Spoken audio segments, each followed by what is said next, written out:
Hello and welcome to the First Time Founders podcast, the show where we talk about how to start a business from nothing and grow it into something meaningful.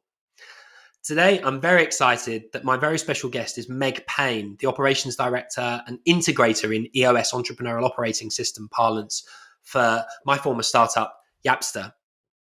Today, we're going to talk about the role that process, one of the 6 components of EOS, plays in getting a small company successfully acquired in a way where you maximize value for the acquiring entity, you maximize clarity and minimize disruption to customers and to colleagues as you go through an acquisition process.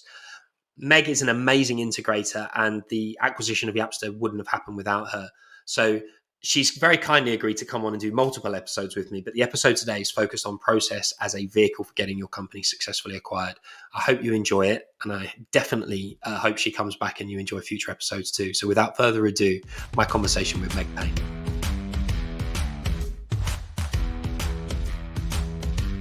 Meg Payne, welcome to the First Time Founders podcast. Thank you for doing this. Thanks very much for having me. Excited to get into it. And you have foolishly agreed to be a recurring guest up front before we've even completed the first episode. And the reason I needed to tee you up for multiple appearances is, as our viewers and listeners are going to realise, is you and I go a long way back now. I've discovered a lot together, worked through a lot of pain in finding, no pun intended with the surname, finding the way to operate a great company that we can feel really proud of. And that basically is going to cover tons and tons of stuff. We're not going to have time to go into it today. We're going to talk about process of mergers and acquisitions today. Before we do that, and I'm probably going to have to get you to introduce yourself every time we do one of these episodes, would you mind explaining to people sort of your role in Yapster, particularly in EOS language, so we can then take it forward in the process component? Yeah, absolutely. As I mentioned, great to be here so that we can sort of counsel each other on our scars from what we've been through together. So I was Yapster's integrator. In sort of non-EOS terms, that really sat within operations. So I was the operations director, but I was Rob's counterpart. Rob fulfilled a visionary role, whereas I was that integrator role. So taking the longer term goals and plans that we had iterated on and actually putting them into action. How do we execute on those 1 and 3 year pictures, break them down into much more achievable rocks, so 90-day special projects, and then making sure that we are actually either on track or flagging and mitigating when we inevitably veered off track, which I'm sure we'll talk about quite a lot in these sessions. But just making sure that the sort of the internal systems were running as planned, making sure the trains were going on time, and being that mirror internally into, yes, these 1 year plans look great, but how are we actually doing against them? Are we doing the right initiatives? And if not, how can we change that? Amazing. And I'm not ashamed to say that when we decided to seek acquisition of Yapster, it was in no small part from the leadership team meetings that we had that you chaired, where it became clear that my vision to build a $1 trillion independent mobile communications juggernaut was probably not going to be realistic with the resources at our disposal post-COVID. Would you mind just talking to our audience around just some sort of tangible examples of when you'll see a vision either on track or off track, and how that manifests itself in a business running on EOS? Yeah, absolutely. So one of the key components of EOS is actually setting out your vision and completing your VTO, the Vision Traction Organizer. Of the 8 questions that you want to be working on with your leadership team and then filtering out into groups with the rest of your business is your 1, 3, and 10 year plans, goals, pictures. That longer term 10-year goal is always this aspirational dream, which obviously comes very easily to founder visionary types. And then your 3-year goal is slightly more medium term, but particularly the 3-year and the 1-year plan really needs some substance behind it in order to think, okay, so yes, this is what we want to do, but how are we going to get there? The tools at play being obviously those 1-year and 3-year plans, but then breaking them down into rocks. You're then all of a sudden you're on a quarterly cadence, which breaks down even further to your monthly meetings and then your weekly L10s. That is really where you're going to be confronted with that progress or their lack of, because you can't ignore the data points, the measurables that you're seeing in your scorecard on that weekly and monthly basis. So we had our L10s in the leadership team, and also then rolled down to our departmental L10s as well. And then we had monthly, we called them all paws, playing on the dog pun, but all hands meetings, and then rolling that up to quarterly as well. So that cadence was really, really important in order to be honest with ourselves. Are we still green? Are we still on track with those measurables? Or have we veered off slightly here? And that was that veering off, or the consistent reds on our scorecards, that inevitably led us to the sort of proclamation or the acceptance that this independency goal that we had in our 10-year picture wasn't necessarily achievable, and maybe we need to sort of revisit that. And inevitably we looked at seeking acquisition in the end. And so I'll just explain what that meant sort of practically on the visionary side of the equation, because I agree. We had some really great customers, and we had a lot of really good conversations. Meg affectionately used to call it story time with Rob in our L10s, when I'd be explaining in increasingly florid language why a customer that I thought was going to commit to us hadn't yet. And what often happened is, because we were doing pure play communications, and communications is super important, but to a lot of these like hard, grisly frontline economy businesses like hospitality operators, they're really in the business of need to have, and they think of communications and engaging frontline people as nice to have, rightly or wrongly. So, for example, a need to have for them will be, we have to make payroll. We need a payroll system. We have to process payments when customers come in and try and ask for their check. So we need an EPOS system. We have to get all of the employees certificated from a health and safety perspective, because that's a legal requirement, right? Those are all need to have systems. And what we just found again and again was these great brands would prioritize one of the three systems that I just mentioned, or something else they perceive to be a need to have, over comms. And so they'd be like, Rob, I love you, or the sales team, you're great guys, and this comms thing we really want to do, but it's going to be a next year thing. And so it became very clear to me in my kind of vision role was that I had to think of a new vision for the organization that was going to enable us to bring these customers forward in terms of closing. And the obvious thing to do was to seek to be a part of a bigger organization that was also selling them need to have technology. Is that fair, Meg? Yeah, definitely. And I think, just to put it simply, you never want to have to, if you can avoid it, you never want to have to explain a problem to a customer to then say how you can solve that problem. It should already be quite an obvious pain point. And I think that's where we struggle, just getting that product market fit, because you don't want to be, you ideally you want to be fighting with competitors. And that's the really exciting challenge that I've experienced in our space in SaaS. You want to be known as one of those competitors, and you'll know the other sort of similar products in your area.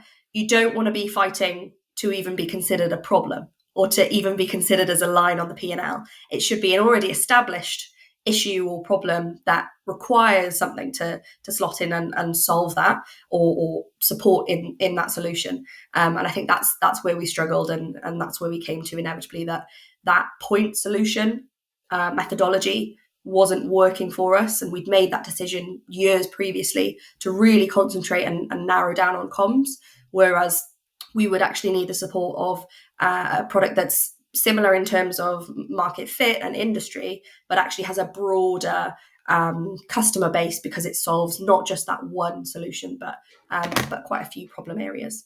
Yeah, I think one of the things that's interesting is we, of course, found the Entrepreneurial Operating System 5 years into what was ultimately an 8-year journey.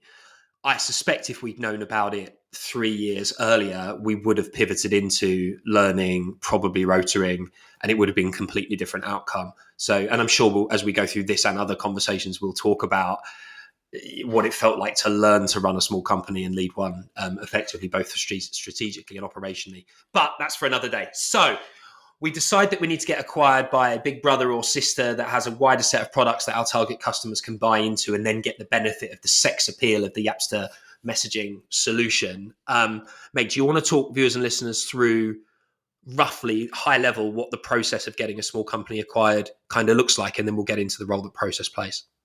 Yeah, absolutely. So once we had made contact with some corporate advisors that understood our niche and understood the sorts of brother sister companies that we were looking for, it was all then really about telling our story. in the best way possible. And when I say telling our story, I don't mean story time with Rob, which, although enthusiastic and very, what's the word I would use? Compelling.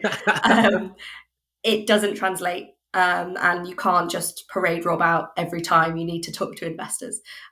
What that looked like was actually getting our house in order in terms of our numbers, our financial due diligence, and actually showing what 8 years at Yapster looks like on paper. So practically that was an information overview document. I would refer to that as the teaser or the trailer of a film before the real thing, to just sort of whet the appetite and see what interest we could garner. And then over to the corporate advisors in terms of what they do best and actually bringing that interest in. And then it really was, hey, can you answer all questions about your business that you should know? And when you can't answer those questions, you need to be quick and find the answers. So a lot of going back through historical accounts, looking at any anomalies that may be, working with our accountants to understand the sort of the methodologies that we may have used. For example, how do we recognize revenue? Do we know that? Has it always been the case? Why did we choose to do it that way? And there was, I would say, a lot of just communicating with varying stakeholders to make sure that, just like internally with internal operations, the trains are running on time, we don't become blockers to our own future, which is incredibly deep. But that was the case of, are we hurting ourselves right now in terms of either answers that we can't find, or even just a lack of organization earlier in the company's establishment? Is that hurting us down the line? That's what my role really looked like for a good 6 to 9 months, as I made sure that we were putting our best foot forward. Awesome. So Meg, do you want to talk a little bit about, can we give some examples of some processes and typically the level of process management documentation that at least the companies running on EOS would normally get into? So, I mean, I'll just call out some examples. Obviously, most companies will have an HR process documented or not. Most companies will have a marketing process, a sales process to create demand and capture it. Probably a few operating processes, accounting process you've just alluded to, support process. It's up to you in what order you want to take it in terms of describing some processes or talking about how to document. I guess those two things go together in a way, don't they? Yeah, absolutely. Because I think you have to go into the exercise of documenting and establishing your processes with the right mindset. It can be very easy to be turned off from the initiative even before you begin, because it's an overwhelming scenario where you think, I've got to write down how every single thing in this business works. Do I know that? That's a good point. Which stakeholders do I need to bring in? With EOS, there's the 80-20 rule, which I'm sure you can. I was just sorry to interrupt me, but I've just realised I'm a terrible interviewer because it's a lousy question in that. Can you also comment on why entrepreneurs should invest in process? Because I've just realised we've jumped to just assuming that we should be documenting processes. I bet there's a load of people listening thinking, what a pair of bureaucrats. I have been called that in the past, to be completely fair. Potentially by me.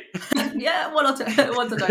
Absolutely. I think that is a fair assumption. Like, why should I sit down and put the time in to write this down when I could be out getting deals, I could be out meeting investors, etc.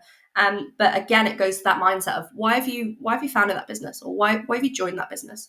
You haven't joined this business to work in it for the rest of your life, I'm assuming, because the types of personas that tend to be those visionaries are the big dreamers, who know that they've got an exciting idea that they want to see play out, they want to see its success. So just being in a business for the compensation, yes, it should be the value that you bring to that business and it should be adjusted accordingly, but you're still looking for your exit, and you're looking for a successful exit. You cannot have a successful exit unless your business is scaled. You can't scale if it's the Wild West within that business. Yes, you hear of unicorns. Brilliant, great for the industry to hear about them. They're unicorns for a reason. It doesn't happen for everyone. It hardly happens for anyone. The rest of the success stories are built out because they have processes in place that allow them to scale, that allow them to deliver consistent, competent service across the board. Expectations are clear for those customers, for people who are on the opposite side of being given that service, and also expectations are in place for everyone within your team. They know how to do their jobs because it's super, super clear. They can excel, they can perform super well, they can get promoted, and you see their professional development, but they aren't just left to their own devices within that business. So I think that addresses the need for process in the first place. Yeah, I would accept that. And actually, it would be cool to talk about maybe the operations execs in the Yapster world, because I obviously used to love diving on grenades to help customers whenever they needed me. But I reluctantly agreed eventually that they got a better experience overall when I let go of the vine. Do you want to talk about that a little bit? Yeah, absolutely. So our operations execs at Yapster really were Rob's air cover. I think that's a great place to start. So all of the relationships at Yapster with our customers began with some sort of relationship with Rob. In the early days, that was because Rob was the only one closing deals, the only one looking after customers. He was your pre-sales, your sales, your marketing, your customer support. He was everything. Like Faulty Towers. Apart from building and maintaining the product, because he had a technical co-founder.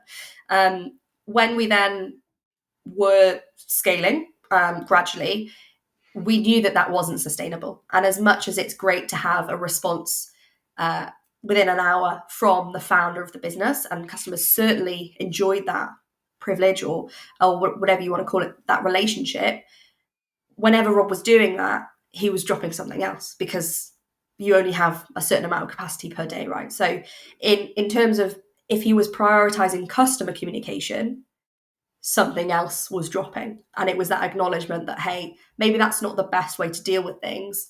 Yes, if we know that we're happy to drop that, okay, but that wasn't the case here. It was, well, no one else is going to talk to customers, so I'm going to have to. Once we had built out a customer success function, we just started laying down some ground rules around our SLAs. So how responsive we were going to be, what sort of things we would pick up on the day, and what sort of things that would then go into a technical process.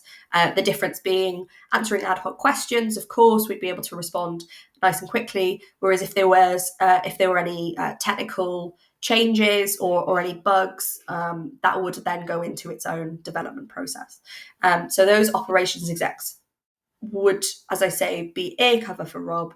But it's very hard to let go, I think, is the key thing here. So the customers weren't seeing a massively different experience in terms of that support, but they would perhaps get a response every working day, or at least a first response within a working day, whereas Rob would probably message within sort of 5 minutes on his way out to a meeting, and would think, well, let me just jump in here because I know the context. It's easier if I just do this rather than sort of wait and perhaps let them be disappointed, etc. It was always coming from a great place, but in doing that, Rob was sabotaging systems that he had agreed to, or processes that he had agreed to, for the greater good that wasn't actually so great. So that was why we definitely needed that air cover. And those roles, slightly off topic here, but those roles were a really great way for our juniors to get an idea of everything that went into being a founder of a business. And then they also then gave them jumping off points of like, okay, well, I was really interested in this side of the business that I saw Rob do. And one of our ops execs actually ended up in our sales team, and massively excelled, because they were given that round picture of what processes they could be involved in, and then found their sort of later interests. So slightly off process there, but I think worth sharing, because startups are a manic field, but if you can show some semblance of calm, that's super important. No, it's so true. I think what really persuaded me was where I felt like I was being a hero. It was remembering that as the user base grew, right, we had a point, we had 100,000 users, some of the biggest brands on the high street in our customer population. You just realize that what you wanted is, in addition to being a hero when required, and that never fully went away, nor should it, people could always give you a call if something had gone really wrong with the quote machine. What you were trying to do was increase the average level of performance and the average level of service and satisfaction for the entire customer community, not kind of allowing things to break and then kind of apologizing and winning people back by swooping in. That's right, isn't it, Meg? Yeah, excuse me. Yeah, I would say so. I mean, especially in startups, you do find many personas that are ready and willing to bend over backwards when things go wrong. It's such an amazing trait, because inevitably in startup life things do go wrong, and you need that personality that's not going to really dwell on the negatives, but is going to be that go out and get it attitude that can just take it and run and acknowledge that something's gone wrong, but then work absolutely overtime and overtime in the sense of give their all to go out and fix it. But not everything breaks all the time, and there's almost a reversal happening where you're willing to bend over backwards when nothing has broken. Yeah. And it's a case of, no, there's nothing wrong here. Let's evaluate. Is the process broken? No, the process works in exactly the way that we planned it. Okay, so is it the person that's not following the process? And we were able to give super candid feedback between the two of us on that point, because we would see that things were going wrong. We would address them in exactly that way. Is it that the process doesn't work as well as we thought it would? Or is it that the person in that seat hasn't followed it?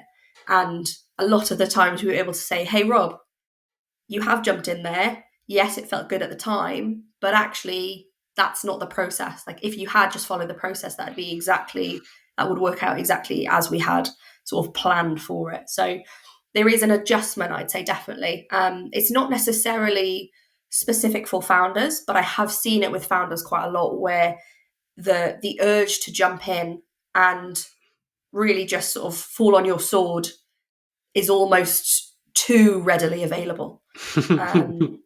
But you've gone a long time with no process, right? So that bedding in period is an adjustment for all.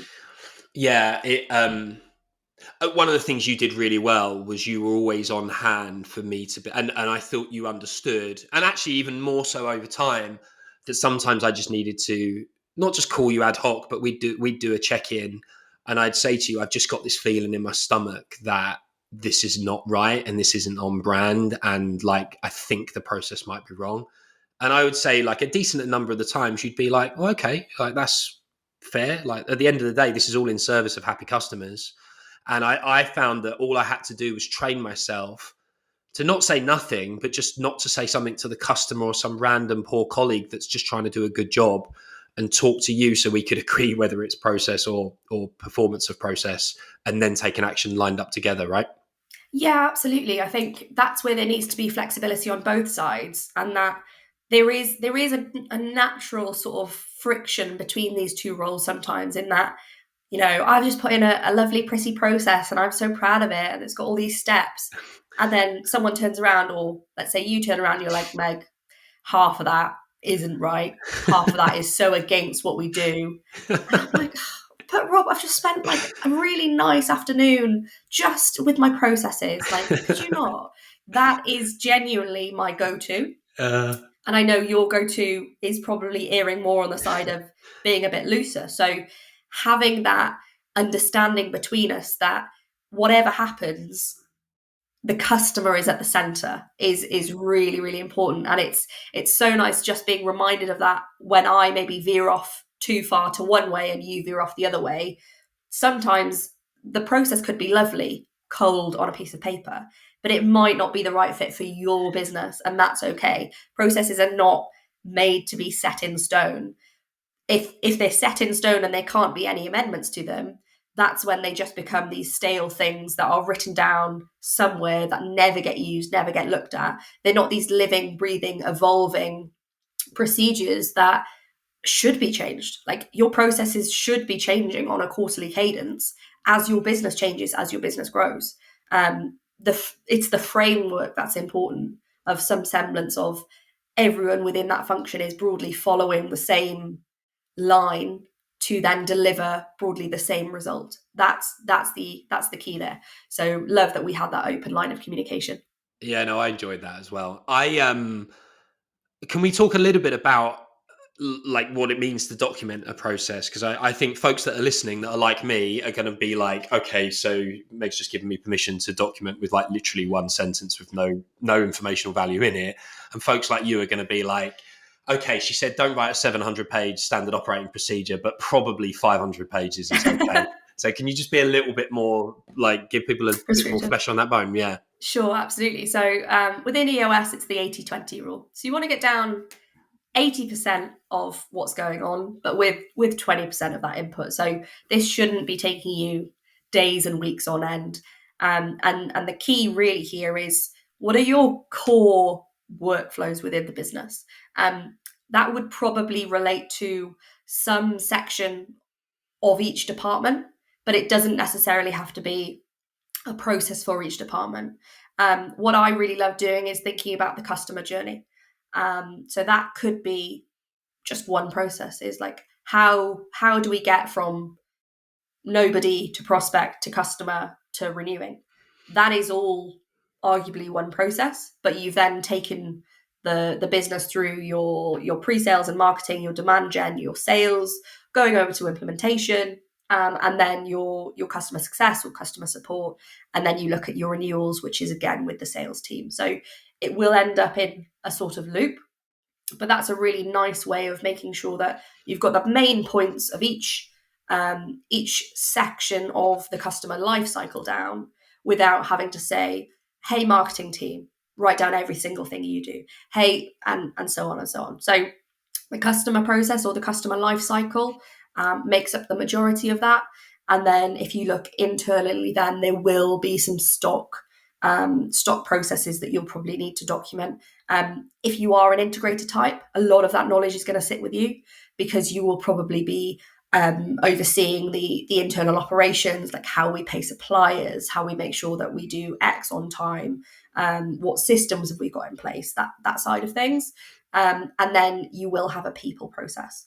The people process, if you're if you're naturally wanting to write 700 pages, you could arguably split that out, really fight against that urge. The people process covers how do you attract people to new roles. Even one step behind that, how do you decide that you need a new role in the business? So how do you decide that you need a new seat on the accountability chart? Have you budgeted for that? Okay, then how do you go about getting someone in and getting some interviews? How do you interview? How do you recruit? How do you onboard? And then how do you performance manage? I'm saying words here that could be 8 to 10 different processes, but they all actually just lead up to that one core people process. And we're just expecting bullet points here of the main actions. This is not a prescriptive, write down every single thing you do when you hire someone new. So yeah, there's, depending on your personality traits, you'll be fighting against either doing this too loosely or way too descriptively. But there is definitely a happy middle ground. No, I totally agree with that. So then, okay, now let's talk about. You mentioned getting a process followed by all, developing a process, iterating a process. My favorite story from our Yapster journey is our finance process, like our management accounts process. So, for context for folks, we always had good finance leaders, outside accountants. Accounts got filed; they were accurate. We met our legal obligations. Um, the process of really understanding numbers through the business, I would be the first to admit that we were not super sharp. Really, until we started thinking about acquisition, I think Yapster wasn't founded by ex-finance people. Meg, do you want to talk about that? Because I know you went on a bit of a sort of transformation journey as well, didn't you, in terms of confidence with numbers through this process? Can we just thinking it from a process lens, but thinking about a finance journey we went on? Yeah, absolutely. Rob's right. So I definitely sat in the seat of, I'm going to abdicate anything to do with finance to our finance colleagues. I don't necessarily think that's unusual in our sphere, but also in general, right? We've all got full plates. Why would I be thinking about someone else's full plate as well as my own?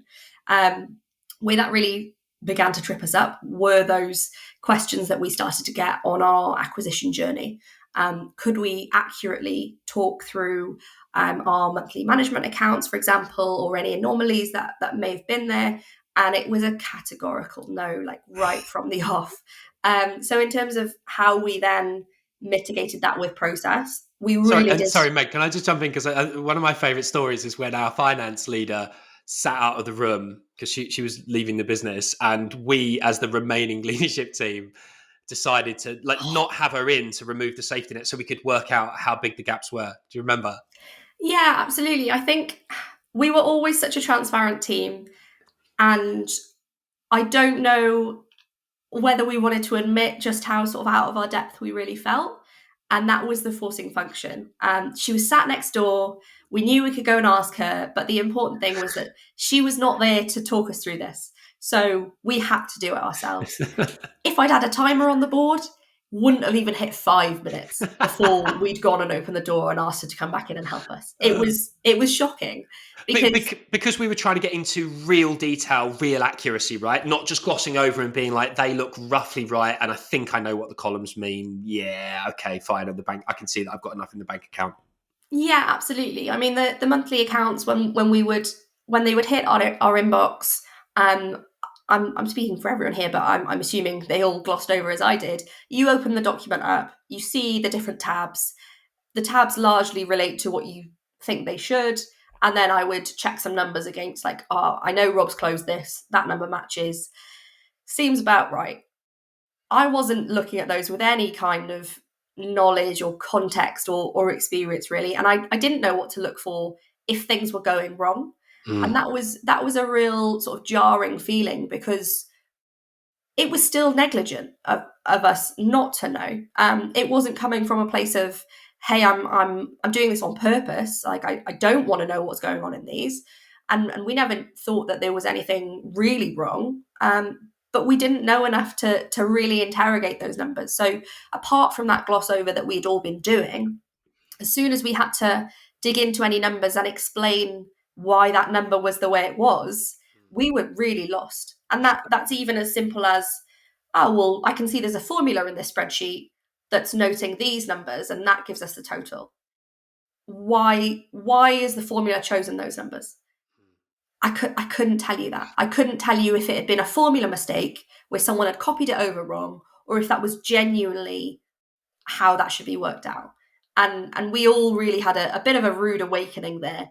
And it was that feeling of, hey, we need to be honest here. Have we all just been sort of glossing over? And that was the case. It was an So amazing experience, though, wasn't it? Because I remember thinking, we're honest, we're ethical, we're customer centric, we do, really like timely investor updates.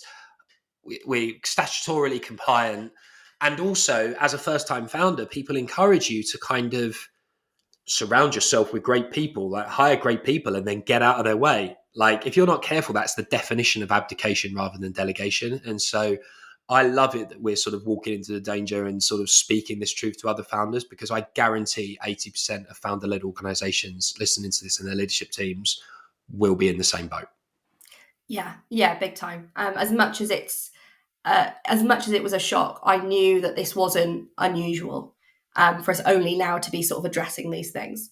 And we were being forced to address them. It wasn't that we were doing this exercise just for the fun of it. We had questions to answer in order to ensure that we could be acquired, and that we had responsibly done our due diligence and shared anything that was relevant. So this really was coming from a place of like, we really need to get on this, and that's why, because it wasn't just one of these one-off exercises to make ourselves feel better and like tap ourselves on the back.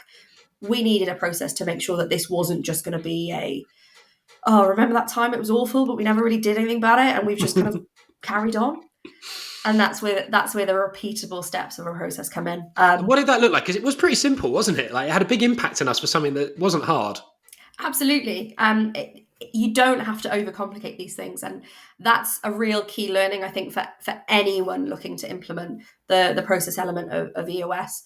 And that's from an integrator and a founder persona. Like anyone can think this is more complicated than it is, and I guarantee you, the first time you write down some core steps, you'll end up taking 50% of it out.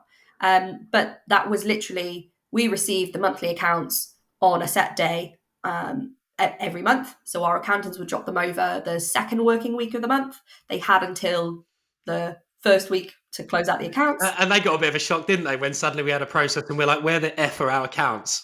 It went from, hey, they could send it over any time from, you know, the 12th to the 21st, to no, I'm waiting on them being delivered exactly on the 12th, and I'm going to follow up if not. So by the next morning, it was like, hey, where are these accounts? We've actually got actions waiting on this. We've got dependencies now. So that was also a lesson in sort of supplier and stakeholder management of, yeah, you're going to need to sharpen up as well. And we sort of reset those expectations. But yeah, so once we had the accounts, it was as simple as, hey, we're having a meeting next week. It was our normal L10 meeting. So we didn't implement anything new. We didn't put in meetings for meeting's sake, but our financial accounts became an issue on our L10 list. So every month we knew there would be a recurring monthly issue that would be interrogating our monthly accounts. I would encourage people to add comments beforehand. If there are no comments added beforehand, I found that in our organisation, people haven't done the work. It's not a case of, yeah, I read them, I have no questions, because we'd gone from, I can't explain any of this. It was not going to be 1 month in, I've taken half an hour to look at them, and now it all makes sense to me. So that was a lesson in sort of our transparency. There's nothing wrong with saying, I've not had time to look at this, let's just spend the full hour on this. That's fine. But it was when we'd get to that meeting and there'd be no questions, no rows that we wanted to query, that I'd be like, guys, have we put the time in here, or have we just glossed over again? And the power of process as well. Didn't you remember? The thing I remember most also is, because I had to understand it, we had to be able to, even at a high level, document. It was shocking the number of times you'd ask the accountant a question and you'd have spotted an error. Now, I know, you know, big company people, sophisticated people would be, like familiar with picking up numbers that their professional services people had got wrong. But that actually was quite shocking to me. And it only was revealed by the process. Yeah, absolutely. I mean, it almost takes someone looking a little bit more objectively at something. Like fresh eyes are always important for those gaps to appear, or for those flaws to appear, or not necessarily mistakes that we found, but we found ourselves querying like, oh, well, why is that on the liability sheet when actually in our methodology it probably should be on like deferred income, for example. And it was only when we actually took the time to start learning and asking those questions that we learnt about our own business, which is nuts, right? But it's what we needed to do to really get into the weeds of what was going on, to then be able to, like, this is all leading back to how can we show what a competent business we are, and look at our business case for acquisition. If I can't tell you why it's in deferred income when actually I thought it was like a one-off payment, for example, if I can't talk you through the anomalies that are in our financials, then that is always going to raise alarm bells, even if it's not something that actually is a deal breaker. The deal breaker itself is you can't talk competently to your own numbers. Yeah. So yeah, that was really clear. And obviously it's an added bonus when we can spot something and be like, hey, should this not be? And then, yeah, it was a great sort of sense of, we've accomplished something here. We've done something. I felt the same way. It's funny, actually. Whilst like it was a painful transition to go through, I feel really proud now of not being a sort of useless, innumerate, like, quote, visionary founder leader. It feels way better to feel like a capable executive that can do a bit of vision operating and then sort of sensible resource management. Meg, can we talk a little bit about post-acquisition, or even talk about what it would be like if you were acquiring a business now? The role that process plays in running a business coherently afterwards, sort of as the acquiree or the acquirer. I think we've had a relatively smooth experience afterwards, and I think a lot of it's because of that work that was done on process. Would you say that's fair to say? Because also, being transparent with the audience, we had to downsize Yapster to make it profitable and self-sustaining as an entity. To be acquired, the interest rates went up.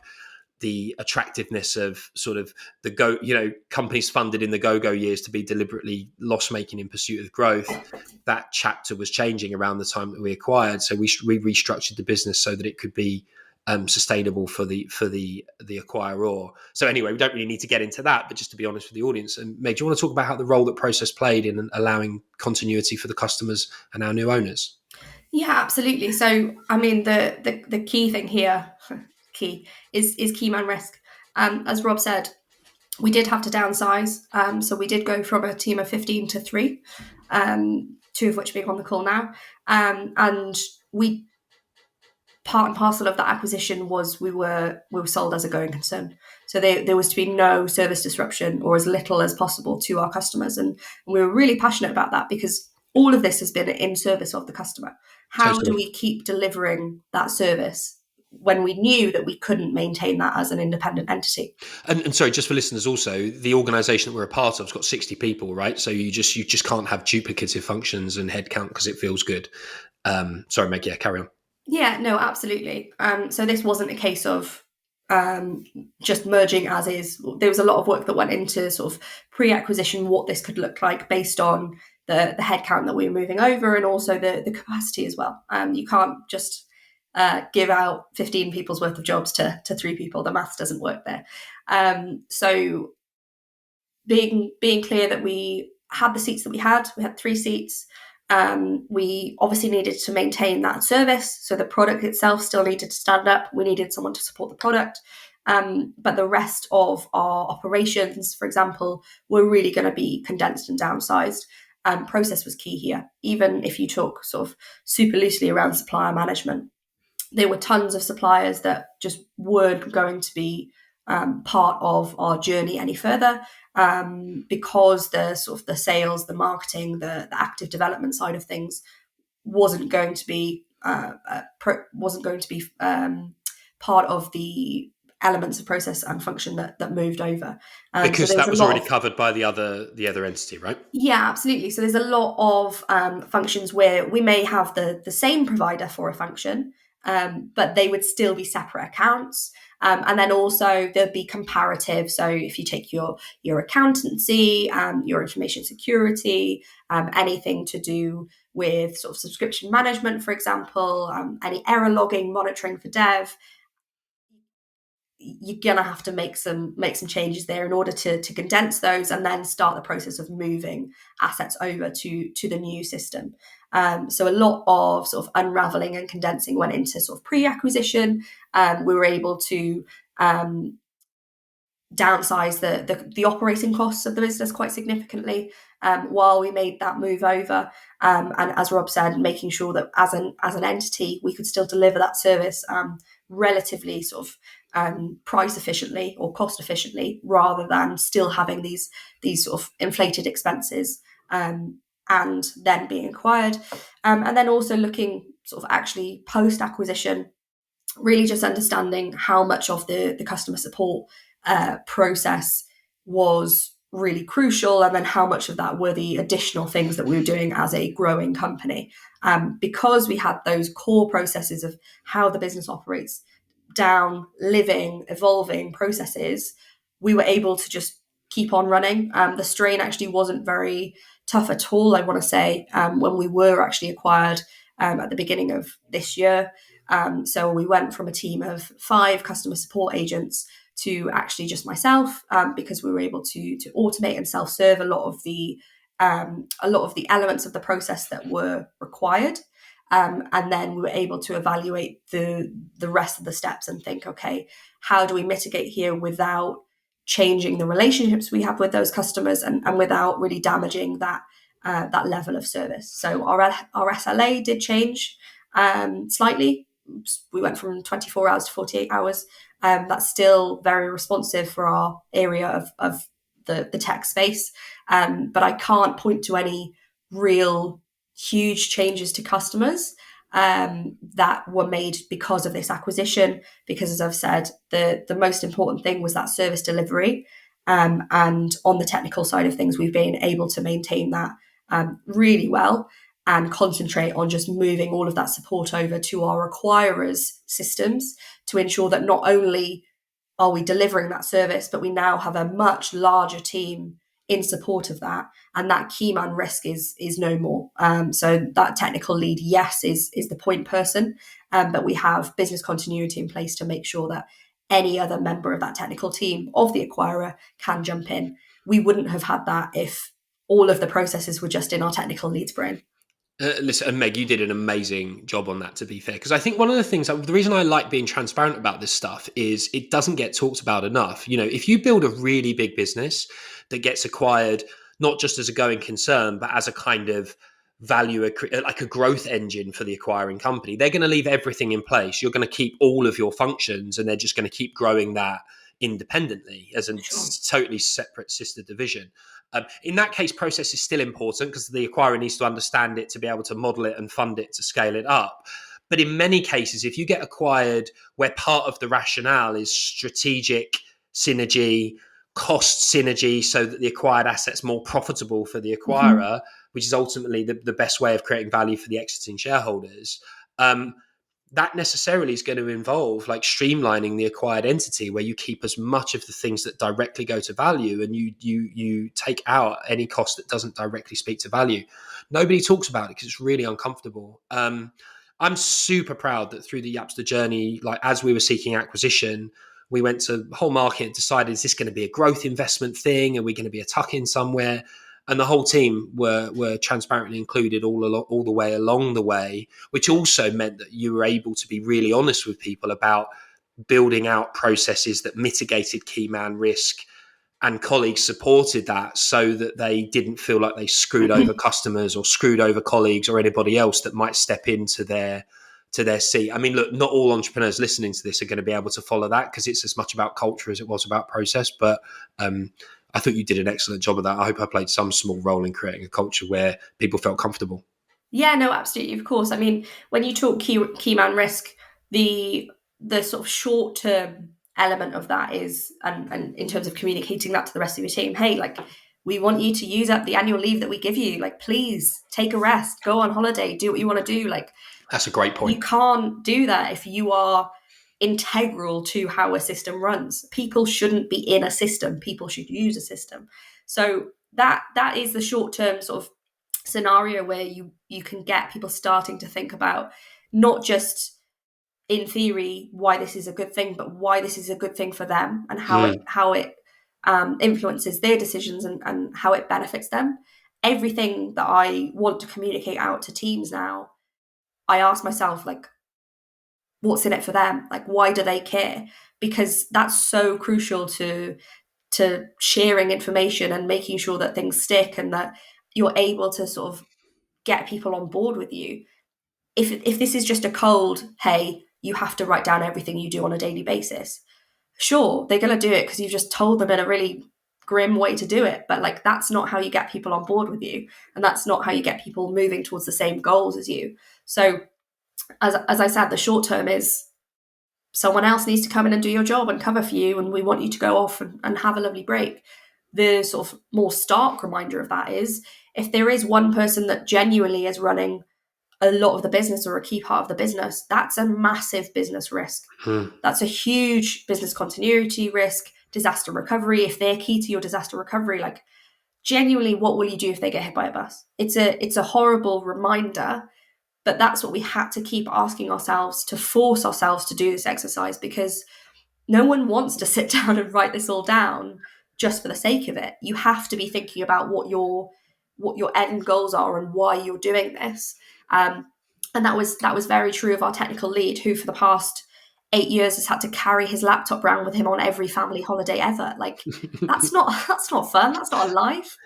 And only now through this acquisition has he been able to move a lot of that technical burden over to manage systems and to a larger team that's going to enable him to hopefully take a break son's laptop once or twice. So that's the way I think of things when I think about how we sort of communicate that. So obviously the acquisition, as you've mentioned, meant that we didn't keep all of our employees, and we did go through a consultation process, but it wasn't a case of we'd said nothing to them and then all of a sudden they have to write down everything they do because they're about to not do it. Like, I can't emphasize enough, that is the wrong way to do this. Please never do that. But it had always been part of our part of our operating system of we follow our core processes. Everyone is following that same, like putting in the same thing. The inputs are the same to give you broadly the same outputs. And that meant moving people in and out, whether it be annual leave or anything sort of more long term, became a lot more of a sort of business as usual process rather than a stark, oh God, we need random people to just jump on things and the service is going to be delivered in a different way. So that was really key. Transparency and communication have to go hand in hand with this. Amazing. You say you're not in sales. You heard it here first. Meg Payne, Integrator, exited Yapster, says document processes and you and your people will be able to go on holiday. Is that right? Oh, absolutely. That's exactly what I'm thinking when I'm writing any of this down. Someone else can do it for me, you know? Meg, thank you so much for doing this. We've done the process component to death. There's 5 more components of the EOS model. So I think that means you're morally obligated to another 5 episodes with me at some point. People next. All right. I'll look forward to that. Thank you so much. See you again. No problem. Thanks, Rob.